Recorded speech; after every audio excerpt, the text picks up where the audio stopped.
오늘은 세 번째 시인 절정 들어가도록 하겠습니다. 이 작품은 일제강점기라는 민족 암흑기에 쓴 저항시입니다.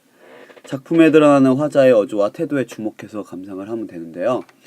이 1930년대에서 40년대 넘어갈 때 유일하게 우리나라에서 붓을 꺾지 않고, 그러니까 작품을 쓰는 사람 중에서 친일 행적이 없는 시인은 두 명밖에 없습니다. 이육사와 윤동주 두 명이 유일하게 그런 두 분인데요. 그래서 굉장히 민족의 입장에서 존경할 만한 인물이고, 시를 봤을 때도 절정, 교목, 이런 시들을 봤을 때 얼마나 이육사가 의지력이 강했는가, 의지적인 시를 썼는가를 또 볼 수 있고요. 또 윤동주는 얼마 전인가요? 좀 됐나요? 무한도전에서 또 다뤘었죠. 그 시도 보면 얼마나 그 스스로를 성찰을 하면서 스스로 그렇게 존경할 만한 사람인데 불구하고 이렇게 뚜렷한 뜻을 갖고 있나, 뚜렷한 뜻을 가지고 있었나, 이런 것을 좀 볼 수도 있는 그런 존경스러운 분들이죠.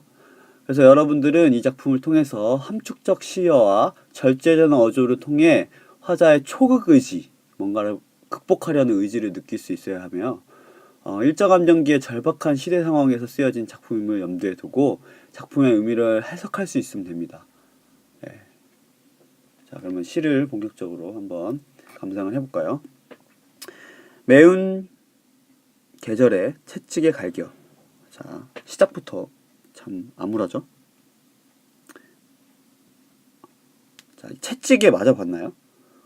채찍 굉장히 아프죠? 그래서 이 매운 계절이 뭘 의미하는 걸까요? 네, 매운 계절은 겨울이죠. 자, 그 채찍.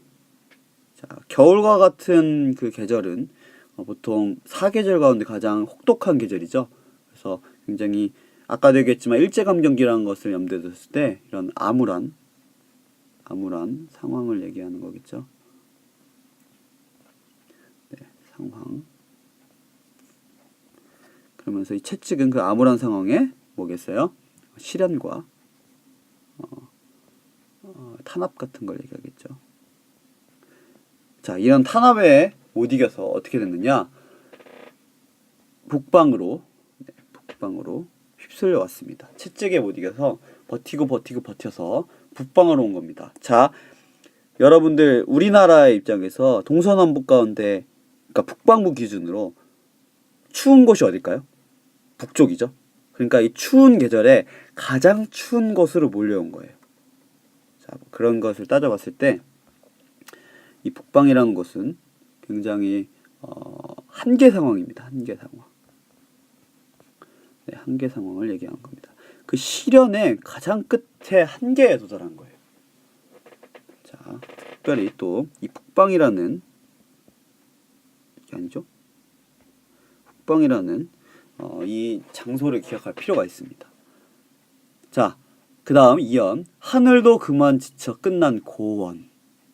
자, 북방이라는 곳은 추운 계절에서 가장 추운 곳이라고 했죠. 이 고원은 또 여러분 산을 올라가 봤으면 알겠지만 산을 올라갈수록 더 춥죠. 그러니까 이것도 역시 마찬가지로 뭐냐면 한계 상황이에요. 이걸로 표시하지 말고 이걸로 표시합시다. 한계 상황인데 차이는 뭐냐? 북방은 수평적인 한계 상황입니다. 근데 고원은 잘못했죠? 네. 수직적인 한계 상황을 의미하는 거예요. 그러니까 어떻게 얘기하면 가장 끝에 간 거예요. 끝에 간 거예요. 더 이상 갈 곳이 없는 겁니다. 자, 그 가운데 자, 잘 봅시다.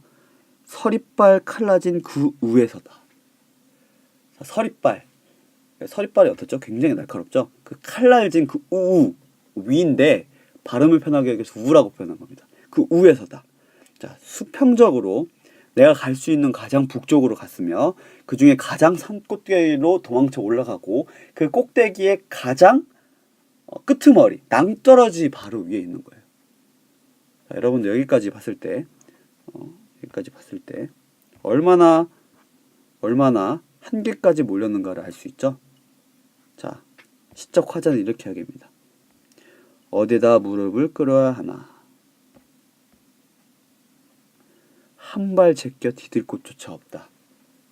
자, 스스로 독백을 하는 거죠. 시적 화자가. 화자의 심리가 드러납니다. 극한 상황을 처해 있을 때 화자의 심리예요. 이러매. 자, 여러분들이 땅끝에서 배웠던 걸 기억을 해야 됩니다. 이러매. 그렇지만 눈가봐 생각해 볼 밖에. 자, 눈앞의 상황은 정말 한계의 끝이 왔어요. 더 이상 나아갈 곳이 없습니다. 그렇지만 눈을 감고 이제 생각을 하는 겁니다. 이 행위는 뭐냐? 이 행위는 눈을 감아 생각해 볼 밖에. 이거는 눈을 감고 정신적으로 극복하려고 하는 겁니다. 이거를 다른 말로 초극이라고 하는데 극복하려고 하는 행위예요. 그러면서 뭐라고 하느냐? 겨울은 강철로 된 무지개인가 보다. 자, 겨울. 지금 이 매운 계절을 뭐라고 표현하냐면, 나를 한계로 몰고 있는 상황을 뭐라고 하냐면 강철로 된 무지개. 자, 이거는 뭐죠? 역설적 표현이죠. 자, 땅끝에서도 얘기했지만 역설은 어떤 의미라고 했죠? 한 차원 높이 생각해야 되는 부분이라고 하고, 또 주제의식을 드러내는 부분이라고 할 수 있죠. 뭐라고 하냐면 무지개, 강철로 보이지만 무지개라는 거예요. 무지개는 비 온 뒤에 그 비가 그쳤다라고 하는 하나의 상징적인 희망을 의미하는 그런 상징이죠. 그러니까 절망적이고 비극적인 현실을 극복하고자 하는 화자의 현실 초극 의지를 보여주고 있는 겁니다. 이건 뭘 보여주는 거다? 초극 의지.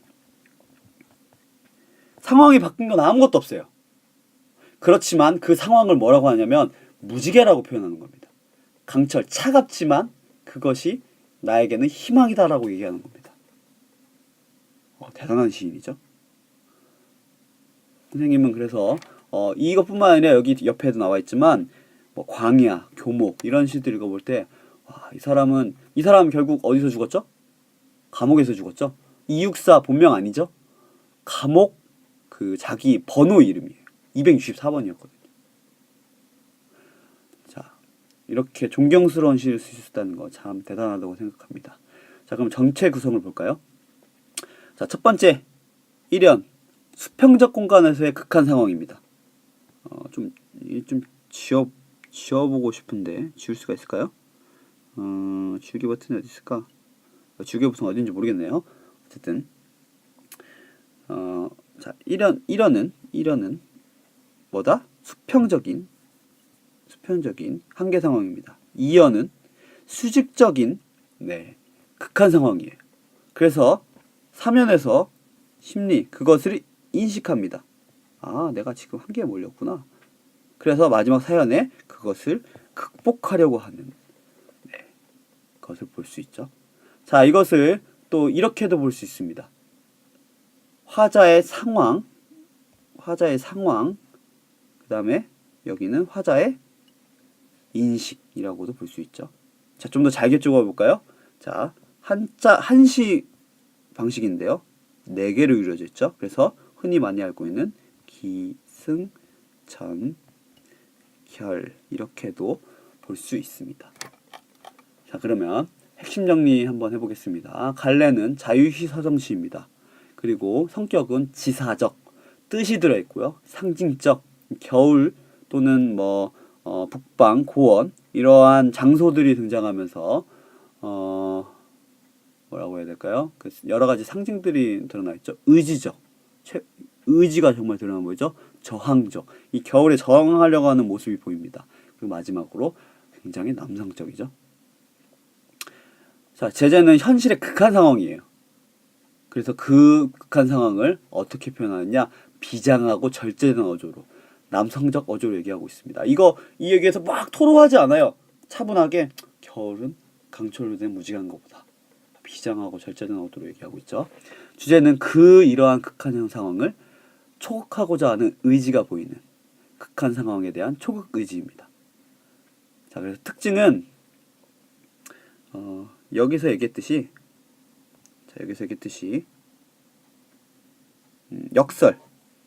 역설적 표현이 드러나 보이고요. 그 다음에 한시 구성인 기승전결의 사단 구성을 취하고 있습니다. 그 다음에 간결한 표현 속의 의미를 응축시켜서 굉장히 단호하고 강렬한 의지를 표출하고 있죠. 그리고 한 가지 빼먹은 게 있는데요. 좀 너무 굵으니까 다른 걸로 한번 봅시다. 자, 요 북방, 고원, 서립방 구위로 넘어가면서 극한 상황이 점점 고조되고 있는 것을 또 보고 있습니다. 이러한 상황에서 이렇게 얘기한다는 것이 참 대단한 거죠. 거의 낙서장이 됐네요. 여러분들 이게 지금 보기 힘드니까 교과서를 보면서 같이 보면 참 좋을 것 같습니다. 자, 이제 여기 문제에 나와 있는 절명시 보도록 하겠습니다. 이 절명시는 아까는 일제강점기에 들어선 후의 후반기죠. 이 절명시는 일제강점이 되기 직전 나라의 국권을 빼앗기고 있을 때 굉장히 유명한 선비인 황현이라고 하는 사람이 쓴 세 번째 시입니다. 이름이 절명시죠. 이 사람 실제로 국권을 빼앗겼을 때 자살했습니다. 자결한 사람이에요. 자, 그러면 이 한시입니다.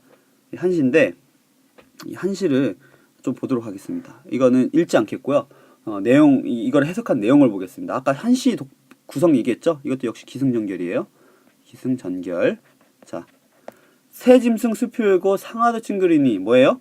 여기에는 보이는 게 의인법이 보이죠? 의인법이 보이고요. 그 다음에 감정이입을 하고 있죠. 네, 저번에 얘기했지만 객관적 상관물과는 다른 점이 보이죠? 산하가 찡그린다는 건 내가 찡그리고 있는 거죠. 시적 화자가. 자, 절망적인 현실을 인식하는 겁니다. 무궁화 이경산 여기는 어딜까요? 자, 우리나라를 얘기하는 이거는 일종의 대유법입니다. 대표하는 거죠. 무궁화가 우리나라를. 속절없이 망했구나. 자, 이거 1910년도 한일합병 얘기하는 겁니다. 네, 정확한 표현으로는 한일합병이라고 해야지 한일합방이라고 쓰는 사람이 있는데 이건 틀린 표현입니다. 자, 등불 아래 책을 덮고 지난 역사 되새어보니 글변 선비구실 잘 어렵구나. 여기서 뭘 볼 수 있죠? 화자가 어떤 사람이다? 지식인이다 라는 걸 알 수 있습니다. 네, 그러면 이렇게 시를 분석했는데 내용과 형식 측면에서 여러분들이 절정과 비교해서 한번 파악해보면 좋을 것 같습니다. 네, 오늘 여기까지 하겠습니다.